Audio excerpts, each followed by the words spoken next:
Alright, all my friends are dead, and I'm stranded on an alien planet. But hey, at least it was the most ambitious crossover in history. No one can take that away from me.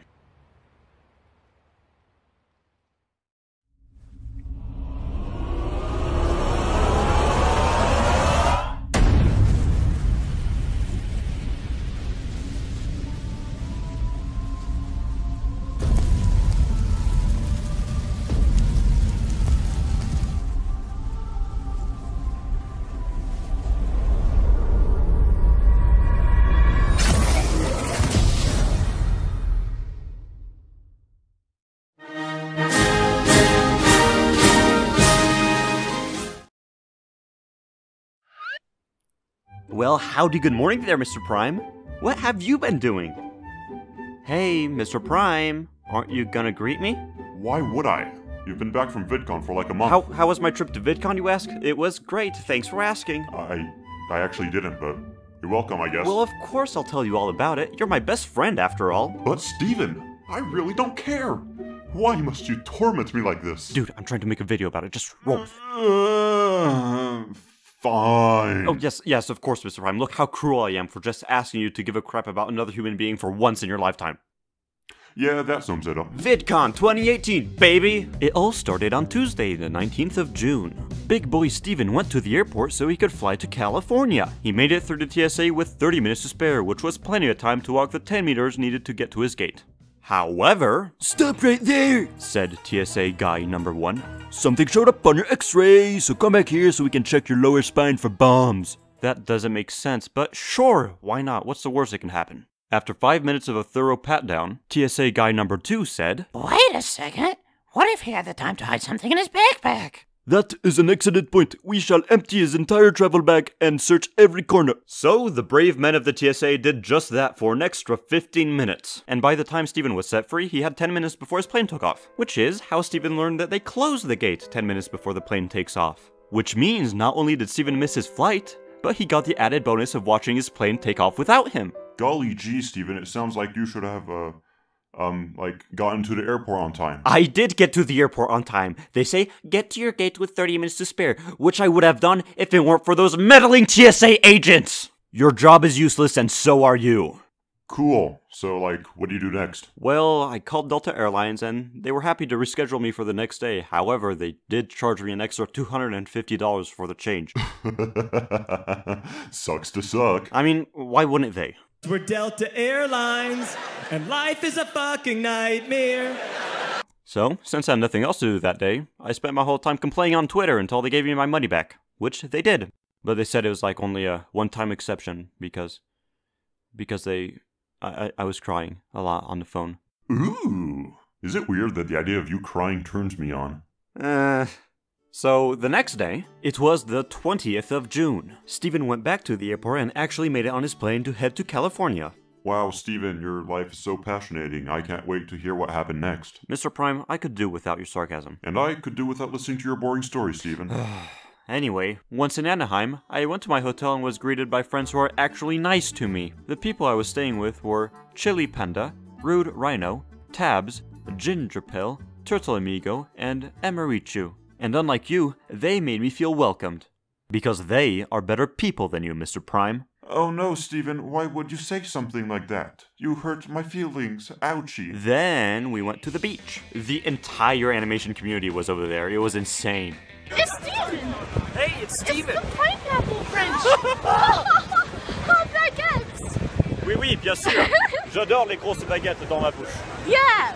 Sweet baguette! Salut les copains! Qu'est-ce que vous faites? Oh, hello, Onion Dip. Steven's just telling me about his trip to California. Yeah, and you're not invited to this conversation. Pourquoi pas? J'ai envie de tout savoir, moi. Oh, dude, you're not missing anything interesting. This is boring as hell. Vas-y, raconte, comment c'était? Thursday, 21st of June. It was the first day of VidCon. I got to meet all my friends again. It was really fun. Later that day, I left the convention center with a few others to hang out at Speech's Airbnb. They had a pool and a hot tub, and it was pretty chill. Two bros chilling in the hot tub, 5 feet apart cause they're not gay. Friday, the 22nd of June. It was the second day of VidCon, which for me was actually the craziest day. This was the day of the Animation Meetup. It was this tiny thing put together by VidCon that was supposed to allow viewers to meet the people in the animation community. Most of us were on the main floor buying merch when we heard that people were already lining up 2 hours before the event was supposed to start. And by the time we got up there, the hall was already packed. The VidCon staff was obligated to open the event 2 hours early. My friends the Amazing and Oscar Animates put on their dad pants and made the whole thing so much more smooth. They put all the YouTubers at a line of tables so that the fans could just come in and out of the room, passing by all of us, getting stuff signed and getting pictures taken, which was very efficient in getting as many people into the room as possible. The event ended up lasting 3 hours instead of just 1, which was probably due to how many animators were present. I didn't go into this event expecting to get recognized that much, but I was proven wrong immediately. Like, I had brought these little stickers with my logo on them just to hand out to fans who'd recognize me here and there, but they ran out within 20 minutes at the meetup. But the problem is, the faces just fly by so quickly that I can never process how much I mean to people and how much they mean to me. So, I found a way to combat that. Every single time someone asked me to sign a shirt or notebook, I demanded that they sign my sketchbook in return. My beautiful viewers make me feel so special every time that they ask me for signatures, so I wanted to share that feeling because they're special to me, and they should feel that way. When the event ended after 3 hours, it turned out that only 25% of the people online got through, which meant that over 1,000 people were left waiting for nothing, which is heartbreaking.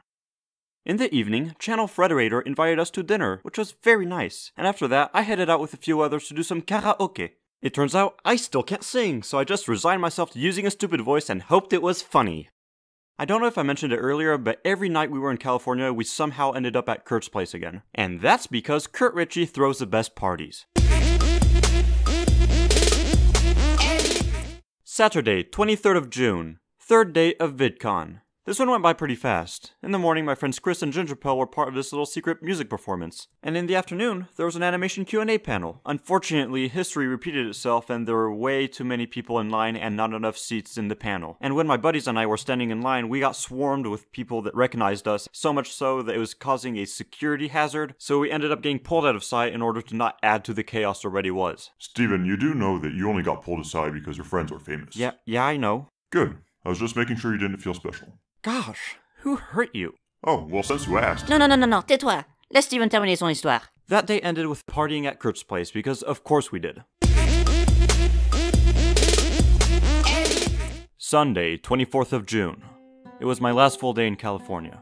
Michael J. had organized and prepared a huge breakfast for all the animators. Michael, if you're watching, the French food critic in me wants to give you a big seal of approval.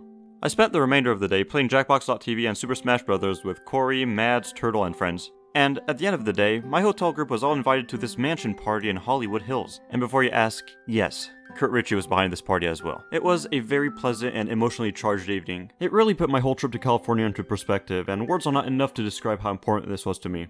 So I wrote a little song. Oh, Steven, je savais pas que tu savais chanter. Well, that's because he doesn't. Oh, come on! I put a lot of effort into writing this song. So just listen. It means a lot to me. Holy crap, is this actually happening? Every day, I'll wait for a future where I can be with you. In my hand is a pen that'll draw a picture of me and you. The pen glides on the page of my sketchbook. Just turn the page, draw your life into each frame. And in this world of infinite artists, what will it take just to find that special one? What will it take just to find that special one?